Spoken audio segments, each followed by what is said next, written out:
About to do my review of the most anticipated movie of forever, SLC Punk 2. It's the most anticipated movie since the first one came out in 1999 from Liberty Spikes Productions. I'm dead! It starts off with an orchestra trying to get their music ready and all that stuff. Pretty cool for what it's worth. And then it goes on to the oh-so-punk that we know and love. It starts off at a punk show where a little goth kid is getting the shit kicked out of him. And little do we know, till fucking Heroin Bob tells us that it is his son. Who'd imagine that Heroin Bob, the most punkest motherfucker that I could ever know, his son being a goth. And guess who produced it? Sean from the last movie, the acid guy who thought Satan went into his house and turned his mom into a bull. Satan is in the house. He killed my mom and turned her into a bull. Yeah, that guy. So apparently Bob knocked up Trish in the last movie before he died, and so Trish had to, we don't know who Trish is. Trish is like this really weird bohemian chick that always wore wigs. See, I fell really hard for this girl. She was really smart, she was beautiful, she was like a goddess. Everyone looked up to her, and I had the honor of being her soulmate, till I went and fucked it up by dying. She owned a head shop too, and that was pretty cool. Well, then she had to raise a little itty-bitty kid named Ross, evidently, all by herself. Of course, you get a bohemian raising a kid in the 90s in the steampunk shop, well, you're gonna get one spooky motherfucker out of it. Zoe meets the other characters. There's Penny, the punk rock kid, a girl. And his other friend, Crafton, he knew from high school, which Bob totally gives him a thumbs up because Crafton is like only true friend, apparently. He looks pretty hot. Emo Shelly. I'm really not digging the little emo bitch. Methocars. Well, I don't like how they directed her or they casted her or whatever because, like, I was around during that emo era. I grew up around that emo era, unfortunately. And I was a closeted emo kid. It wasn't until now that I realized I was a closeted emo kid, but still. I picture her as an always mopey, really sad, thick eyeliner fat girl, which basically that's, you know what? No, I don't have a problem with this bitch. Never mind. She totally fits the emo stereotype. Well, she's Mormon. I fall down dead, she never see the tears I cry. And keep the change. Hey, you got ID? Yeah? Fucking Ross, I think I have a new crush. He's handsome, he doesn't give a shit, he's depressed, he's pale, he has long hair, and he's spooky. Sorry, babe, I think I'm gonna have to leave you. Looks exactly like the dude James from It's So Fat though, too, so there's a plus. So the main dude in this movie is Ross, and he has a lot of views opposite from what the first movie was. The first movie was like, you gotta fight for your right to do anything. Basically, you gotta fight to live. That's how the punk thing usually is, you know? Fight, grit your teeth, bear them if you have to. Just do anything you can to be on top, right? Well done! But this guy, Little Ross, is a goth. He believes in the opposite. He believes in death as in death is the most romantic and the most beautiful thing of anything. That is the most inevitable future that we have and that we should respect it and so on and so forth. What's the use of fighting? What's the use of doing all this stuff if all we're going to do is die? Very, first year college philosophy, if you really catch my drift. So that bullshit pseudo-philosophy of his lasted right up until he met, can you believe it, Lilith. I don't know what he saw in her, but you pick your poison. So the reason why he's so more mopier than usual is that, he fell in love with the skinniest girl in the goth club. That's all I have to say. It's pretty funny, because most of the goth bitches in this club are pretty damn huge. They're gothopotamuses. Ross gets his heart crushed by little Ophelia by going to a goth club and finding her in the bathroom fucking some other dude. Typical skinny goth bitch thing to do. So Ross goes on to... Listen, I want to say something. Does life mean anything? No, it's meaningless. It's as useless as nipples on men. So where are we going? To the concert? Oh, right. Punk concert. The writhing stench of humanity and that dancing thing you punks do. Yeah. It's called fun, man. You'll like it. Will I? Both friends are all like really late, and he's all like, what's late? She's like, you guys are arrogant and blah, blah, blah. Let's go the long way around us all late. You feel late. What is late? We are already late. You are working in units of time. Damn, Ross, you are a bizarre individual. But I dig that about you. I mean, what would you guys care about being late? You're gonna be late to a punk show? Late for anarchy? I thought you guys had no rules. I thought you lived life and took risks. He's such a little goth dweeb. Like, seriously, I just want to corrupt him. He's so, Of course, we know Trish in the last movie was pretty much of a badass, right? But now she's a badass mother. Look at that. Mom's already, like, hardcore as it is. And Trish is a hardcore mom. And freaking little Mormon emo kid, Shelly, she's all like... Like, I had this cousin who was a full-blown Mormon, right? He went on his mission, he got married, he did the whole thing. And then one day, he just lost it. He went to Las Vegas and gambled all his money. And they found him in a hotel room with hookers who had given him meth. Okay. Meth hookers. Thank you, sir. Okay, hookers are people who have sex for money. I get it. And meth is an illegal street drug. You need to stop talking now. You need to go upstairs to my bedroom and get my address book. Can you do that? Upstairs. Just upstairs. Got it upstairs. My room. I'll check Ross's just to be sure. Not Ross's room, my room. You can never be sure. Shelly also has a main crush on, Ross.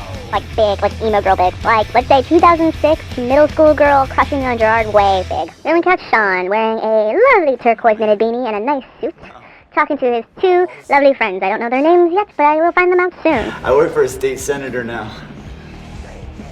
Unfortunate. No, I like politics. Still a punk? I still listen to music. Go to a good show. So yes, I'm still a slave to a musical genre. It's interesting you should say that. Really? Yeah, you're like the fucking poster board for Norwegian black metal. I wouldn't say that. Okay, let's stop here. It's kind of cool because I know some like really cool quote-unquote adults that are really into punk now. Like, help, even my like history teacher at one time at school was all like, I was a punk in Alaska, and I started laughing because he would have been the only person in the scene at the time. But yeah. Right after I died, most of my friends left Salt Lake City.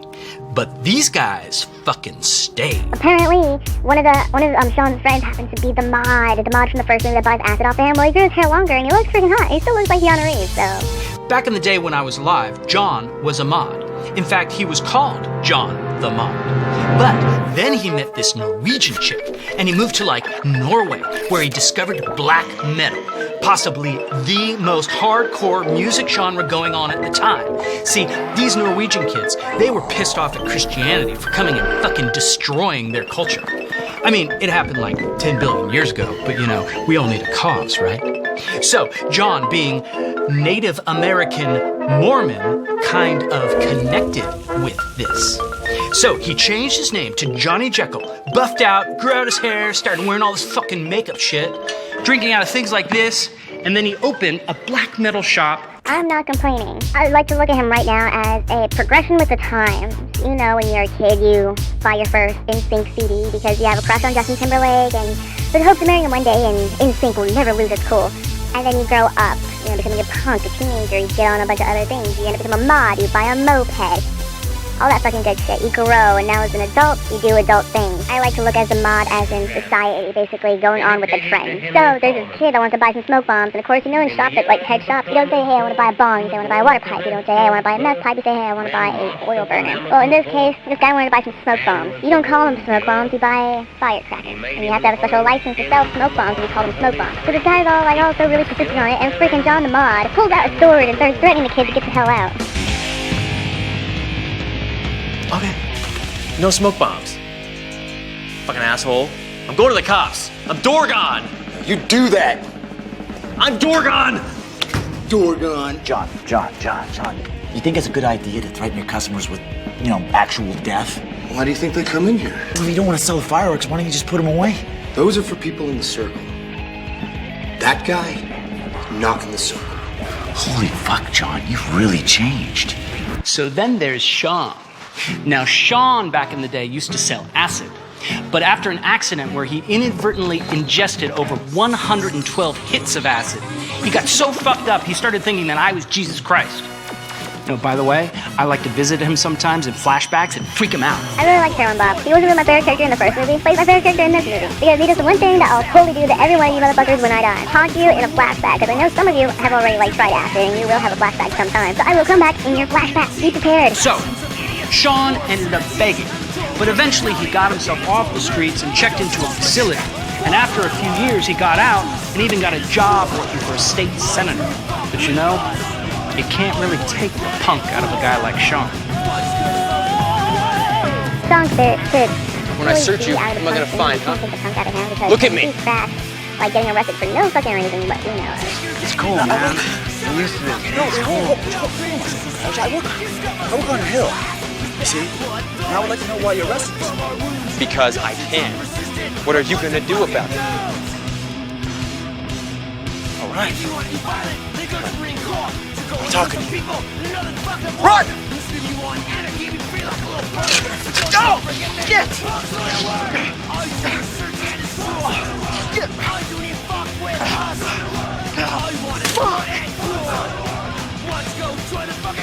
Will you mace me?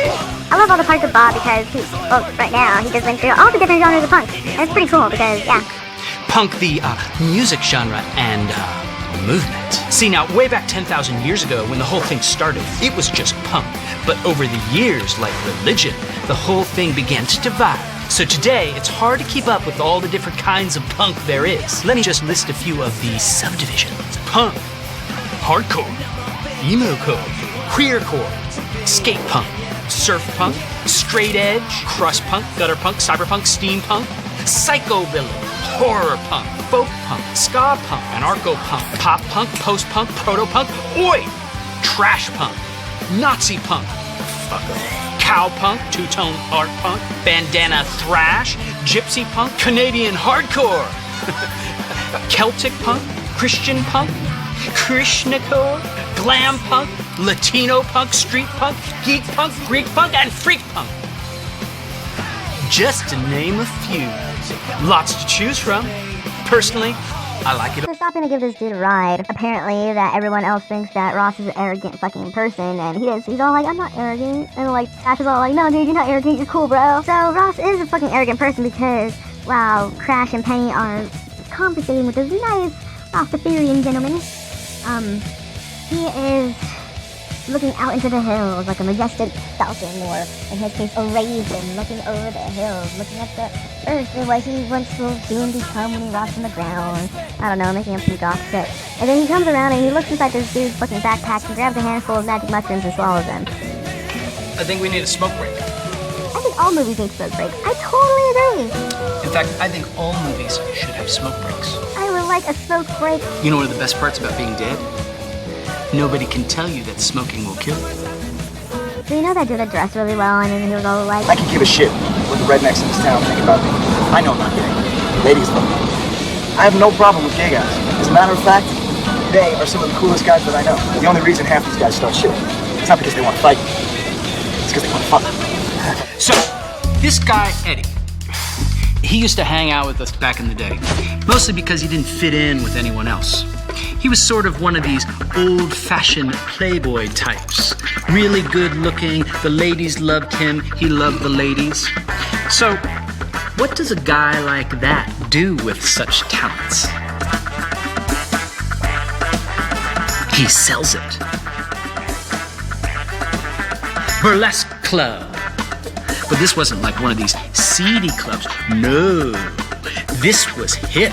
It was even considered art, like lower Manhattan art. He was the new Don Juan, the Salt Lake City Hugh Hefner. and who the fuck is these bands? Everybody's excited. All we need now is a band. Oh, dude, hell yeah, dude.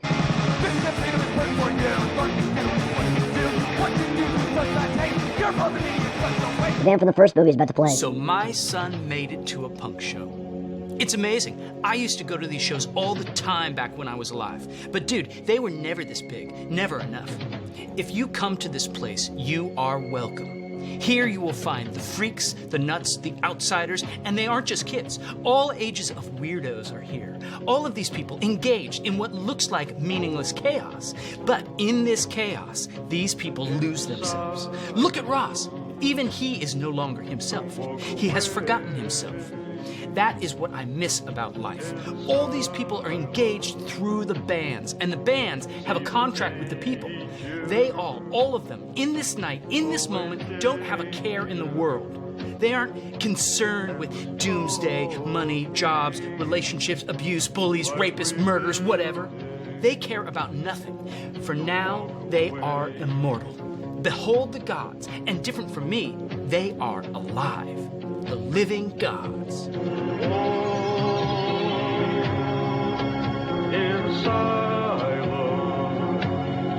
When you actually think about it, more kids my age and my generation and some of Generation X have been spoiled when it comes to punk.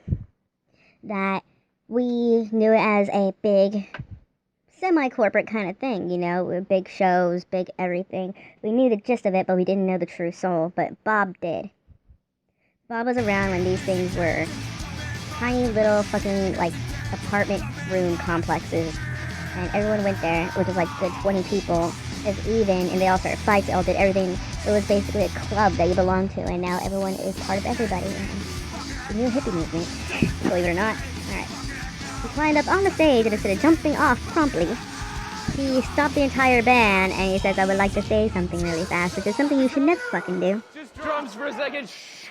Hey, I just have a few words I'd like to say. I told you we shouldn't have done this again. It's fucking down. No, you guys are doing fucking phenomenal. We'll bring the beat back in a second. Hey, I just want to say something. Look, I don't care, guys. I don't care that you're all a fucking petri dish of sweaty, redneck, crusty punks, fucking slaves to an outdated music genre. No offense. I don't care that you're obsessed with your uniforms and your fucking hair, because to me, you guys are all so beautiful, and I would fuck all of you right now. Like, you people are my bitches. Am I right? Like, you're my bitches, Jerry. Fucking Jerry. Oh my god, I'm fucking nervous right now.